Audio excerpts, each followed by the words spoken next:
Melanie. And I am Saeed. And we are two writers talking shit. And today we are talking shit with Sean Collins Smith. Ooh, that rhymed. Did you hear that? Oh, wow. Well, one of us used to be a rapper. Used to be. Rapper turned screenwriter. I don't know if anyone's heard. Lightweight. Sean is somebody who I came up with around the same time. We were on Twitter.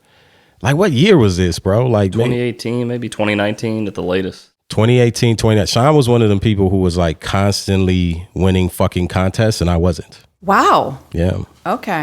And you took note of this on Twitter. I did, and I was like, "Who is this guy?" Were you a little bit jealous of Sean? Yeah, but jealousy fuels you, and it fueled me. To work harder. And also, it's funny because all bullshit aside, the contest he were placing in was kind of like, I was like, okay, I'm going to enter that. You know what I mean? Like, I kind of, like jealousy, I'm joking, but like it was definitely, you were showing me like, okay, these are the ones I want to be in.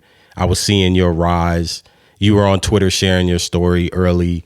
And then we like reached out and kind of became friends. And I remember early on, I came to LA and I think I was coming here to interview with Bellevue management, and me and him met up at a Thai restaurant, and he gave me some advice. In West Hollywood, I remember that. In West Hollywood. And what was that? Because I remember at the time, and we just going to jump right into it, which is you fired your first manager. And can you explain that situation real quick? But sure. I also want to know the advice that he gave you at that Thai restaurant. Ooh, man, that was we talked about. We were there for a couple hours. We talked about a lot of stuff. I don't remember the specific advice. I do remember I was talking to Saeed about my current manager situation, which was essentially, I didn't hate the manager. He didn't hate me, but I felt like we weren't a good fit. Right. We'd been together for about 18 months. He was the reason I came out here, and we can go into the whole backstory if you want at some point. I don't want to drown you with the details right now. But the long and short of it was I came out here when I signed with him. And then about a year after that, it was apparent that he didn't take to my new material. Okay. And I didn't take to his management style, which was very hands-off. And he also did not work to get me staffed. And I don't say that as like a negative, against him. Mm-hmm. There are managers in town who point blank tell you this is a boutique shop. We don't do staffing because it takes thousands of man hours to get that going. And it's still not guaranteed. So I realized after a while that I needed someone who took to my material and who would work to get me staffed with that material. And it became apparent to me that he did not do that. And he admitted to me when we had a little kind of come to Jesus moment with each other, which was like, yeah, I won't be doing that. And I told you up front that I probably wouldn't, and he did. And so we had a very amicable parting of the ways. It wasn't dramatic or anything. It's one of those conversations that you dread having, but when you have it, it's perfectly reasonable and polite. There was no fireworks or anything. But a lot of that came out of a conversation I'd had with Saeed, which was how do I sever ties with someone who was the reason that I came out here? Right. I lived in Richmond, Virginia before this, had no inkling of coming out to LA. Was born and raised in Richmond for 30 years, my entire life. And so the first and only time I move is to come out to LA, and I do it because of this manager. That's the first time you ever moved? Yes, yeah, in my entire life. I was building a career in Richmond. I was a professor in journalism, and then before that I was in journalism for about 10 years, and I got my master's in journalism. So I was working my way up to be a lifetime journalism professor. Right. Wow. So this is really like your act two. Yeah, pretty much. That's like me, though. Yeah, like exactly. I think, that's the similarity that we had. We talked about that. We talked about how important it is to come out to this town, not necessarily straight out of high school or straight out of college, but after you've lived a life. Yeah. Whether it's 5, 10, 15 years as a rapper, as a journalist, as a comedian, as an athlete, all these different things. People come to this town with previous experience, and it helps you get to where you want to go, right?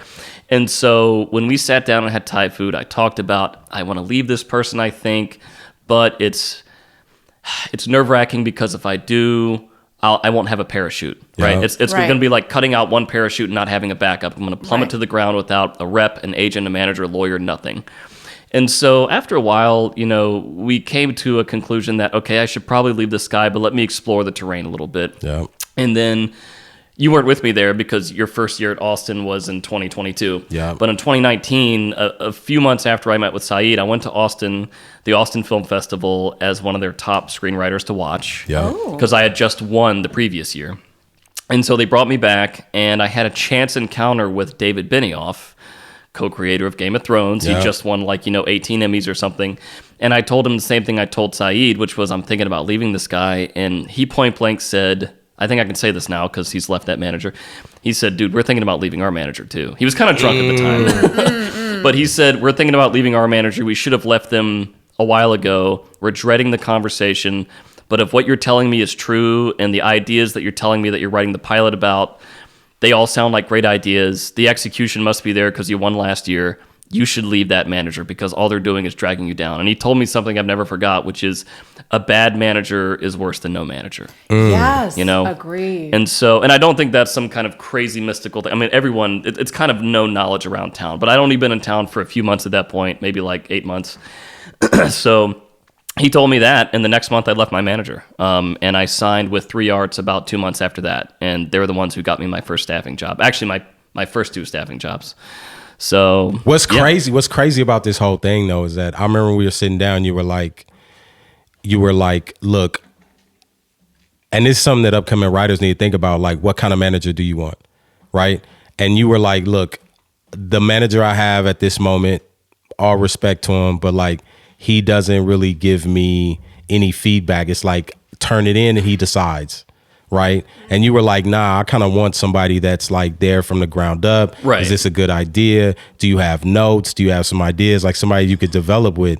And this is a good thing because there are different types of managers. Right. You can get a manager where it's just I just give you something and then you say yes or no. Right. Or somebody that's working from the ground up. So that's something that a question you should ask your manager, whoever you're interviewing with. What's their managing style? Exactly. Yes. What is your managing style? How do you like to work? Right. You know what and I'm also, saying? how are you going to get me work?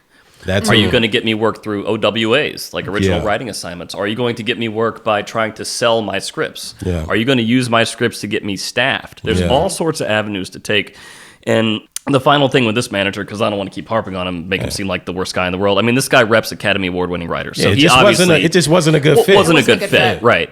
And so, his big thing was, I want to take your scripts and get them sold. And it's hey, that's a great goal, but that can't be the only goal, because if you don't like the script enough to send it out to try to sell, then what you're telling me is that script is going to sit and gather dust forever. Right.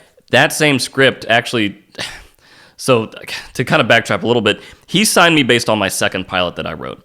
I had written a previous pilot about this hitman that you hire to kill yourself. And the life insurance goes to your family, and smart. But 20% of that life insurance goes to the hitman himself for doing the job. So he has a team that fakes these murders, and they essentially look like murders or robberies, but they're suicides. And so that first manager said, I don't really like this script or really understand it, but I like the second one, and I love that one, and that's the one I'm going to push. And it's all right, fine. When you're a kid from Richmond who doesn't know any better, that's what you're going to go with. Yeah. My current manager at 3 Arts, his name is Luke. He loves that first pilot, the one that the first manager did not like. Yeah. He used that to get me on my first staffing gig with Michael Shore. Michael Shore read that pilot, loved it, and said, welcome aboard. Yeah. So it's interesting because it's a perfect example of how one person, if they don't like the script, your manager, for instance, then it's dead in the water. But if you find someone who will champion it and send it around town, then a guy who's co-created or created 5 of the top shows of the last 15 years reads it, says, I love it, welcome aboard. I mean, that makes all the difference in the world. That first job is the hardest one to get, right? Facts. And so having, Luke at 3 Arts who said, I understand this pilot, which, okay, great, because it's, in my opinion, not hard to understand. I just explained it to you in 2 sentences, and you were thinking, oh, interesting idea, right? Yeah. So you got it immediately. Yeah. And B, not only does he understand it, he likes it enough to send it to people who can get you work. Right. That's the goal. Yeah. I think a really important takeaway from this is that because there are reps out there who you're going to write a new script, you're going to have some script that you wrote, and they're going to just say, I don't like it, I'm not taking it out, right? End of story. What you as a writer have to determine, and there is no way to 1, 2, 3, 4, 5, do this. You have to figure out for yourself. You have to learn how to objectively understand what's a good script that has value and what's a script that sucks. Yeah. Right?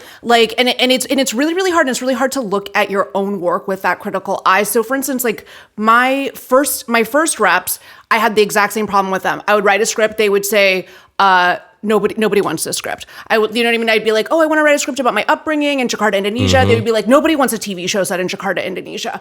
I wrote a movie. They took it to my agent at the time. The agent was like, this female protagonist is unlikable. I'm not taking the script out.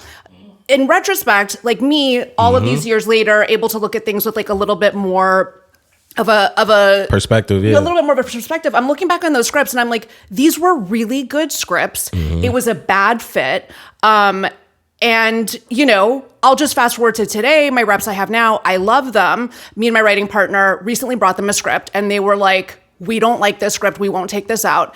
And we had to really look at it and say, this is a bad script and agree. And like, so we're starting over from scratch. But it's like, that's I think it's a kind of thing that only with like time and experience, and you really have to set your ego aside to really differentiate between a bad script and someone who's like a bad fit for your voice, right? For sure. I really also want to kind of roll back. And how did you approach ending that relationship? Because it's never easy and it's really tricky. And people will say, it has to be in person. Other people will say, it has to be a phone call. And other people will be like, text them, you know? Right. Like, how did you do it? Yeah. I mean, that's a great question. I personally, as someone who was in journalism and had experience doing a lot of face-to-face uncomfortable interviews, where you're accusing people of stuff, or you have evidence of stuff that's bad, you kind of naturally and instinctually understand how to engage in an uncomfortable conversation. And I felt personally, maybe this is just a Southern thing, I don't know, I wanted to be in person. I didn't want to just send an email and say, because the way I look at it is when we met in person the first time, that's what I wanted to do before I signed with him. I wanted to meet in person. So why would I end this, unless I like absolutely hated the guy, which I did not, why wouldn't I want to end it in person? I started it in person, let's go ahead and end it in person. And so I think what really happened was I chatted with Saeed. It really got the engines going. My wife was like, I think you should leave him. I had finished writing a feature, which I had sent to Saeed, and he read it and loved it and gave me some great notes. Spiral. Yeah, Spiral, right. My first feature. And so I sent that to my rep, and he reads it and says, I don't really think there's much here. And so I was thinking, crazy. Okay, well, let me meet in person, because that is at this point, I had sent him 2 additional pilots, other than the first 2 that I'd already written, and this feature. So that's 3 pieces of work in about 18 months. Because sorry to go backtrack a little more, but I signed with him, and then I was with him for 6 months before moving to LA. And I told him, if I sign with you, I can't move out here until like November of 2018. Yeah. And I signed with him around April, I think. And so he said, that's fine. And so, 6 months, then I move out here. I'm with him for a year in LA. And then after that year, I had written those 3 pieces of work, none of which he responded to. And so I emailed him and said, can we meet up? Because I want to kind of have a conversation about next steps. And he said, sure. And so we met up in person and sat down and had a 20-minute conversation where I said, correct me if I'm wrong, but I feel like you're not responding to my work as well as you did when you signed me. And he straight up said, you're right. I really liked this second pilot. It was called Lifers Anonymous. He said, I loved that one, but the new stuff you've written, I just haven't taken to it as well. And I said, well, if you haven't taken to that and you can't get me staffed, or you by your own admission will not work to get me staffed, then maybe it's time we part ways. And he said, okay. And you know what? To his credit, the other thing he said was, if you want to, I will continue to represent you until you find another manager. So if you write something else, that was sweetheart. There was no animosity there. It wasn't like I stormed off and he was like, because you went face to face though. Like that's the thing is though, is that I think you definitely had the right approach. Right. You know what I'm saying? Yeah. And I, some people, I think he respected that. I think so. And he did see talent in the beginning, but it's funny because the one thing I did tell you is I was like, bro, you gonna get another manager. Like, and it's funny because you was like, you was like, I don't know. I was like, bro, you gonna get another manager. And that's something I think. One thing we got to change is like upcoming writers are so desperate, bro. Oh yeah. Like we're like we are just battered and desperate, rejection after rejection, and like we don't respect our value, right, or even know what our value is. Yeah. And one thing I have learned, which we'll get into with you, is like over the past couple of years with successes, you're like, it's okay to like end something or say no. And the funny thing is once you say no, they'll be like, all right. Like, you know what I'm saying? It's not going to be that bad. Like, you know what I'm saying? Right. It's one of my favorite shows of all time, maybe my favorite show period, is Mad Men. And there's a great line in there where someone, I think, tells Don, our greatest fears lie in anticipation. And I think that's 100% correct. It's like, we build things up in our head, and then when you have the conversation, usually it's not 0.1% of what we thought it was going to be. Yeah. It's the anticipation and the delay that really builds up the dread, right? Then the thing happens and it's fine. Let me ask you this question. If, like, what was your thoughts? Because it's funny, because I come from music. Mel comes from comedy. Mm-hmm. You come from journalism and teaching and stuff. I was very strategic about everything. Mm-hmm. It seems like you were. Like, did you have a plan where you're like, I'm going to enter these fucking contests and I'm going to do this? Or did you just, like, what was the first contest you entered and why did you? Ooh, way back at the very beginning. I mean, I think, so what happened was in 2017, I had finished writing my first pilot. It was the suicide one. And I didn't know what I had. I'd never, my first script ever, I didn't know if it was good, let alone worthy of entering competitions or fellowships. And so I think in a weird moment of existential spiraling, I was sitting on my bed. I still lived at home with like my mom at the time. Yeah, me too. Yeah, and I just Googled screenplay competition pilot script or something, because I didn't know. I had no one to give it to in LA. Yeah. And I think the first one that popped up was Script Pipeline, which I love them. They're great. Matt Misetich is great. And so I think I entered that. I kept scrolling, I think it was $35. I was like, great, $35, let's do it. I'm a journalist. I make $35 a month. Let me go ahead and do that. And so Facts. I entered that. And then I think the next one that popped up was the Austin Film Festival. So I entered that. Damn, you was going high off top. Seriously? But see, this definitely points to my naivete. I didn't know who these things were. I thought Austin could be a scam. I'm looking at the website. I'm like, the website looks okay. I mean, it looks like a lot of people, but are they photoshopped? I don't know. But it was early. It was the earliest script submission you could do, so it was fairly cheap. It was like $40 or something. Yeah. So I said, okay. And then I did a few others, and then I waited. I was like, let me just wait and see. And a few months later, I won runner-up, I think, in Script Pipeline. Out the bat? Yeah. Whoa. And then, see, that's what I'm saying. That's why I was jealous. And then, and then a few months after that, I became a semi-finalist in Austin with that script, and still at that point, I didn't know if it was a scam. I got a phone call from Matt D, who now is a manager over at Lit Entertainment with Cole Brenner. He's like, hey, I'm calling from the Austin Film Festival. Congratulations, you're a semifinalist. I really think you should come to the festival. And I was very polite, but I treated him like a salesman. I was like, okay, Matt, that sounds good. I'll think about it. And I think he could tell, because he kind of doubled down and was saying, no, I don't think you understand. Like, you really should come to Austin. This is a once-in-a-lifetime opportunity. Some people enter for 10 years and never make semi. And I was like, okay. In my head, I was thinking, okay, yeah, you push that sell. Yeah. But to him, I said, okay, I'll think about it. Yeah. So then I go home to... I love Sean's treating it like he's trying to sell him Amway paper towels. Yeah. Like, what do you... Leave me alone, Matt. Is your name really Matt? Like, what do you want Coming from journalism, you hear a lot of BS. Yeah, are you getting commission from this? And so at that time, I had started dating this woman named Allison, who's also a journalist. And I told her, like, oh, I'm a semi-finalist in this thing. And she says, oh, what thing? And I said, oh, it's something called the Austin Film Festival. And she knew what it was. That's how out of the loop I was. She was like, wait, Austin? Like, I know Austin. What, are you going? And I was like, I don't know.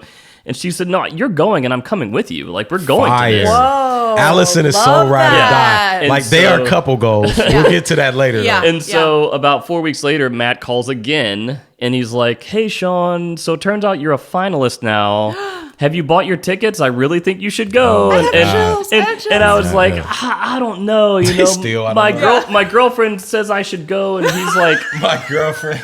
And he's like, if your girlfriend says you should go and I say you should go, then why aren't you going? I'm literally giving you free passes worth $700. Like, why aren't you coming? And I was thinking, okay, fine, I'll go. And so oh my God. I went and pulled my leg. Not to get too far in the weeds, but going that year completely altered the course of my life. Like, not even exaggerating, because I ended up running into a guy named Michael Green, screenwriter who wrote, he adapted Murder on the Orient Express. Wow. He co-wrote Logan, which he got nominated for an Oscar for.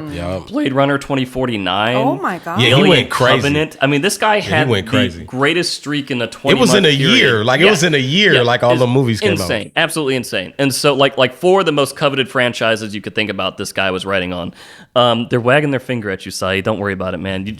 Sorry, that's what we have editing for. You know what is so funny is he dropped his chapstick, and I know that he wanted to pull that chapstick out because he saw Sean apply his chapstick. Yeah, but I didn't drop it. I didn't drop it, though. But no, but I mean, I run into Michael Green Yeah. at like a chance brunch that they have every year, and he sees a lanyard that I'm wearing with the name of my pilot. The pilot's called End of Life, and it's a play on like end of life care when people are about to die. And it's the suicide script. And he's like, "Oh, what is your script about? Go ahead and tell me." Now, this guy's been nominated for an Oscar. And he is at a film festival / writers conference asking me, who's only ever written one script. I'm at the first festival in my entire fucking life. Yeah. What is your script about? Like, this is the dream, right? They tell you to come up with the elevator pitch in case someone like Michael comes up to you. Right. So I like open my mouth to speak, and he puts his hand up and he's like, "Wait a second. Whatever you're about to pitch, I've heard it before. There are no new pitches." But I want to hear what you have to say because you seem like an interesting guy, and I like talking to screenwriters. And I'm like, oh my god, well there that goes. Like he just deflated me. And so I launch into the pitch, and when I'm done, he's like staring at me for what felt like an eternity, but was probably maybe 5 seconds. And he says, "Well fucking done. That's a great idea. I've never heard that before." And then he starts pitching me ideas for future episodes on my script. What? Fire. And then so by the end of it, he basically tells me, "Look, I'm co-show running American Gods on Stars right now." Yeah. And I had actually mentioned that show in our conversation. And he says, you said that you're biracial. The lead of American Gods is a biracial guy. And if you are at all interested, we could maybe use someone biracial in the room to talk to that experience because we don't have that at the moment. And I was like, fuck yeah. Like, yeah, you need it. I'm the guy. And so I'm the biracial guy. right. I'm a biracial. Have you the trailer for You People with Jonah Hill? Yeah, where he says something like biracial people are awesome or something. Yeah, totally. And so My favorite. Yeah. And so what ends up happening is he sends that script to the like second in command, I think, to American Gods, like an EP or something. She reads it. She loves it. And then right before anything can happen, I open up a Hollywood Reporter article 3 weeks later, and it says Michael Green out as showrunner of American Gods. No, come on. So it's like one of those Hollywood things. for you. Yes, exactly. And so I had a taste of Hollywood defeat before I was ever even in Hollywood, Right. And so I'm sitting at home again, existential dread on my bed in the house that my mother owns, and I'm like, what do I do now? So about a week later, I emailed him very tactfully and just said, "Look, man, I saw the news that you're out of American Gods. That's a bummer because I really loved that show." I didn't even mention my possibility of being in there because I didn't want to make it about me. But he knew, subtext, he knows what it's about. So he immediately wrote back and said, "I'm so sorry, Sean, that I'm not in there anymore, but if you don't mind, since that's gone, I'll send this to my current manager, whose name is Luke at 3 Arts. And if you want, I'll see if he wants to read it." And I was like, fuck yeah, go ahead. And what's interesting about that, so first of all, that was my first taste of bitter like defeat out of like the jaws of possible victory. And to bring it full circle, that first manager I had that I left, when I left him, Luke was my first call. I was like, "Luke, remember my script that Michael Green sent you 2 years ago, a year and a half ago? I'm not with that manager anymore. Would you still be interested in meeting with me?" And he said, "Yeah, dude, let's meet." And the rest is history. And so that one chance encounter in Austin paid dividends. We talk about that all the time, where it's like, for me, it was entering the Nickelodeon. Well, it was two things. It was taking the UCLA online television writing class when I was working a shitty job. And then it was applying to Nickelodeon fellowship, which I didn't, I wasn't even going to enter. Like, what I'm saying? It's funny because nobody's, look, most people are like, I'm entering ABC, CBS, Right. NBC, Warner Brothers. Yeah.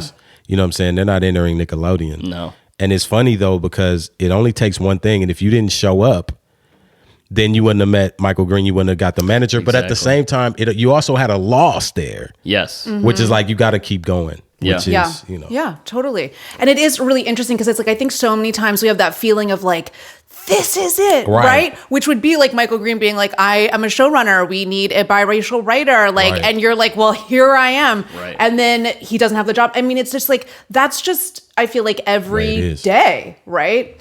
I really want to know, because you have this whole career as a journalist, you have this whole life. What was the impetus or the reason that you decided to write your first pilot? Or Ooh, that's a good question. I mean, so we were kind of sailing through the golden age of TV at that point. Mad Men, Breaking Bad, The Leftovers, just a bunch of really great stuff, you know. And I went to film school, but I had never taken a class for writing television. So I can't remember if it was Better Call Saul premiered or something, but something got me thinking, I'm really loving television now. What if I tried to write a pilot of some sort? Mm-hmm. And I remember I went into my room and opened my drawer and I had a notebook in there. And I opened the notebook and there was a napkin and I had scrawled one sentence on the napkin. Oh, and God. the sentence was literally, "Hitman you hire to kill yourself." Oh. And I underlined it. And then I just had like thrown it in the notebook. And, you know, they talk about how your best ideas, your most personal ideas are derived from very personal experiences. And so about 5 years prior, my grandfather had been diagnosed with lung cancer, mesothelioma. And after a while, you know, he had to have end-of-life care. You know, they came in, did the whole thing. And I remember watching him wither away over a period of several weeks, thinking to myself very morbidly, there has to be a better way. Yeah. Like, if you know you're dying, there has to be a better way than just sitting on a bed and rotting away for 8 weeks, you know? Yeah. And so I think that's when I took a napkin out, probably from the kitchen, and just wrote, "Hitman you hired to kill yourself," and put it in a notebook and then tossed it in a drawer. And then 5 years went by where I was a journalist and I got my master's and then I started teaching and all this other stuff. And then, you know, the muse or whatever speaks to you and you say, let me try to tackle that. And so I took it out. It took me a year to write that first pilot because I'd never written one. I read Breaking Bad. I think I read The Leftovers. And I read an unproduced pilot called Beautiful People that was like about androids or something. But the writing was beautiful. Like it was gorgeous prose. And so all three of those were kind of circling around in my head, like an amalgam of prose, an interesting act structure with Breaking Bad, high concept with The Leftovers. And so I wrote that script. I think I wrote the teaser in the back of a news van, like 20 feet away from a dead body. What? Because in news, my first full-time job in news was the midnight shift. And all that happens on the midnight shift is crime. It's murder, yeah. Yeah, murder, Yeah. Stabbings. robbery, stabbing, just Yeah. violent encounters, you know, attempted rape, just horrible stuff. Oh my Yeah. God. And so you're sitting a few blocks or a few feet away from a bunch of police lights and police tape and a dead body that's covered in a white sheet, that blood seeping through a little bit. You don't want to film it because then your manager yells at you. That's and crazy. so I had filmed everything. I got back inside the truck. I took out my laptop and wrote the teaser for End of Life, which is essentially a boxer who thinks he has CTE trying to convince this guy like to kill him. He's like, I want to die. And so that's the teaser. And it's very morbid. And you can tell like whoever wrote this had a close proximity to death. It's like, it's because there was a dead body 20 feet away. And so, yeah. And so I sent that on and it kind of launched everything. That's dope because we always talk about coming from a personal place when it comes to writing. Like, you know, the pilot that worked for me was about like a pimp who gets Personal out of jail. experience. Who gets out of jail, finds out his daughter following his footsteps, right? And so I remember I read that. Yeah, it was Flip. great. And it was because a pimp came into my job. Like, you know what I'm saying? And it happened to be when I was in the UCLA program. And Mel, you got like personal scripts or your personal story too. Is like, I always try to tell people like sink into that. Yeah. Because one, it's gonna help you when you meet people and you're pitching and you're like, this is something that I know about. Like, you know what I'm saying? It's a personal story.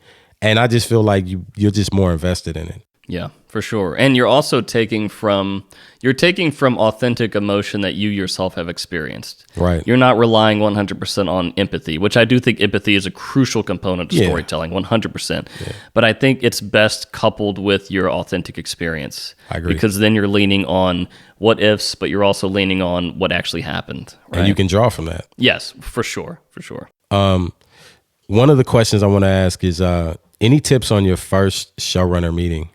Mine went badly. It didn't go badly. I didn't get it. Do tell, I told y'all about Charmed, right? Charmed? My first show running interview was on Charmed. Like know the what's funny? The Witches show? The Witches show. And a question came up. Shout out Jeff Lieber because he's the one who got me on there because he wanted to be on there. But there's a question there like, so what do you know about magic? And I was like David Blaine. No.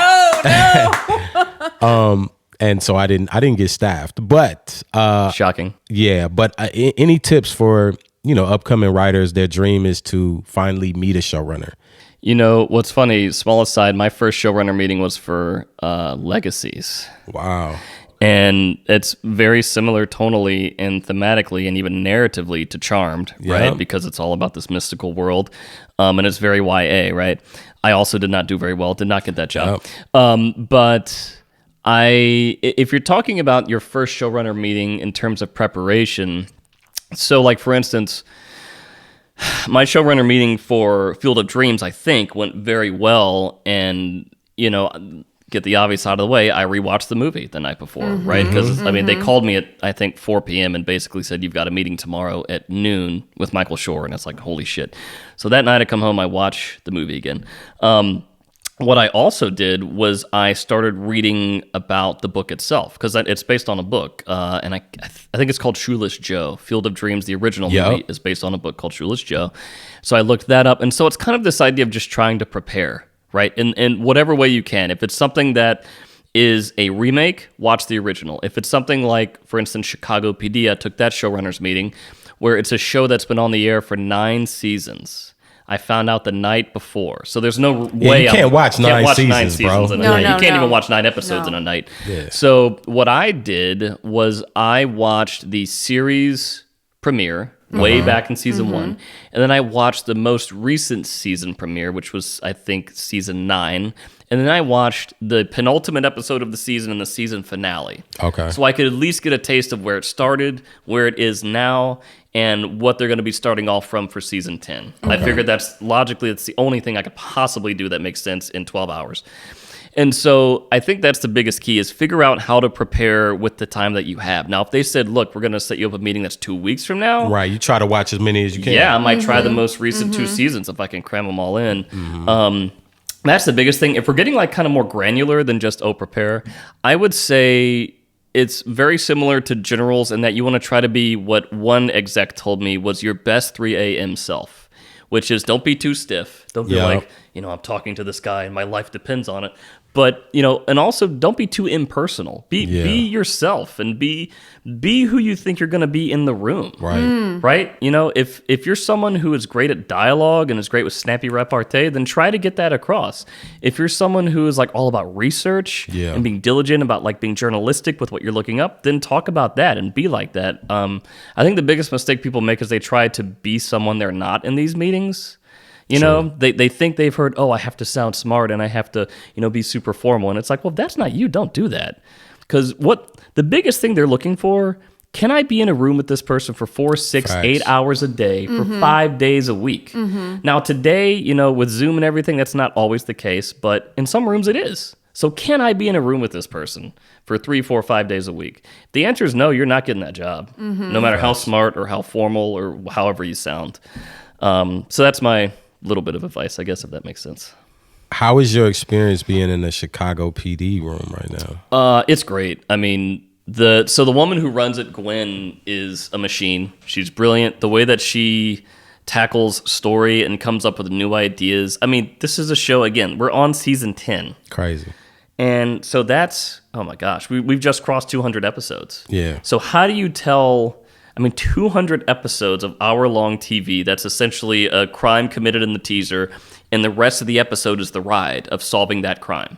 How do you do that differently? Not only differently from your 200 episodes, but from the other literally thousands upon thousands of episodes of criminal TV that has already come before over the last 50 years. Yeah, how do you do that? Well, the answer is be brilliant like Gwen, because I personally don't know how to do it. I can come up with 1 or 2 ideas. She comes up with like dozens. And so, but the room itself is great. She's great. I mean, it's a mixed room in terms of racial makeup, in terms of experience, in terms of age. I mean, we got people in that room that are in their 50s. We got me and some others who are in their 30s. That's dope. There's a black writer in there who got his start because he was, I think, a finalist in the Nickel Fellowship. Oh. So he wrote a feature because he Interesting. Yeah, and so he used that to get a rep, and the rep used that feature to get into the Chicago PD room. And this guy's, I think it's his 5th year in the room. He's a producer now. So it's a very mixed makeup of people, but it's fantastic. I mean, it's a really good experience. If you were to reset your career, you love that. If you were that's one of them pauses to let it seep in. That was game being dropped. Hey, if you were to start your career over again, right now, in this climate, would you do the same thing? Or what are like 5 things that if somebody's listening to this, right, and they're working a shitty journalist job and they're seeing bodies on the floor and they're like, I want to be a TV writer. What are 5 things you think they should do? 5 things. Oh my gosh. I can't even... 5 is a lot, Saeed. Or close to that. He's got faith in me. I got faith in you, boy's got brother. faith. I mean, the first thing I would say is don't go into something despairing, right? Mm-hmm. Don't go in there thinking, oh my God, I'm not going to make it. Because if you have that attitude, you're not going to make it. The next thing I would say is sit down and figure out what's a story that's personal to you that you can write. Once you've done that, I would give it to people that you trust. Not only trust as in like, oh, I like them, but trust to give you feedback that is good and actionable in that they're not just kissing your ass. Once you do that, me personally, a lot of people rail against this. I say the competition/fellowship circuit is worth running. 100%. But you got to be, you got to be choosy with it, right? Don't shotgun blast 25 contest entries. Like choose 5. And then once you do that, take whatever outcome emerges from that and figure out the best move that is as realistic as possible. And so what I mean by that is if you submit to 5 competitions and you get rejections from all 5, that might be a sign that your script's not ready. It's not 100%. A guarantee that it's not ready. Maybe it's just that you got 5 bad readers, and that's possible. But if 2 of those 5 you get semifinalist or finalist, and you get to go to that festival and network, then your next goal should be write the next one, which is what I did. When I went to Austin the first time and I was a finalist and Michael Green happened and then I didn't get to American Gods, literally that week in Austin, I started writing the next pilot. Fire. I wasn't like, trying to rest on this one thinking I got lucky or something. I was like, all right, well, let me use the adrenaline and the momentum that I'm feeling from the presence of this place. Let me sit down in my hotel room and write the teaser to my next pilot. Wow. Dope. And that's the pilot that ended up winning Austin the next year. And so I'm not saying it's always that easy, but I did not want to rest on my laurels and wait 9 months to write the next one. Because, I mean, gosh, you do that, you never know when you're going to sit down to write, 100%. I'm going to try this new little thing now that we're going to do at the end of this podcast, which is... Oh, boy, an experiment. Let's see. What are 3 things you're reading or watching right now that you want to talk about, that you are enjoying? So every day when I wake up, I check out the front page of the New York Times just to see what's going on. But that's the physical front page? It used to be until my wife made me unsubscribe. So now it's on the... So now it's digital, okay, yes. All right. But it used to be physical. I used to go out there and grab it. Okay. And so that's number 1. Number 2, I've been watching Poker Face on Peacock. Oh, I love Poker Face. I am in love with Natasha Lyonne. Yeah. Okay. She is a truly unique presence, both visually and just listening to her voice. I want her to record an audiobook. I want to listen to her voice because it's like, my wife joked that she's kind of the female version of Bruce Springsteen and that she's very raspy. Like she's got a raspy, like doesn't give a fuck type of voice. And I love it. It's like catnip to me. That's dope. And so I'm watching Poker Face and I love it. And her presence is undeniable. The other thing, that's tough. I've been trying to watch, this isn't a singular answer, but I've been trying to watch more horror stuff. So like Smile, Barbarian, stuff like that. Because I think it's really having a resurgence right now. Really interesting horror. Yeah. And we watched Cabinet of Curiosities as well, because that's kind of on that horror slant. And it's just great. A lot of great horror stuff right now. Bang. Amazing. Where can people find you at? Don't find me. Don't find me? Don't follow me on Twitter. Don't follow me on Instagram. Nah. I'm pretty active on Twitter. I won't lie. Twitter's been very generous to me in terms of its experience because I found my agents off of Twitter. Very lucky.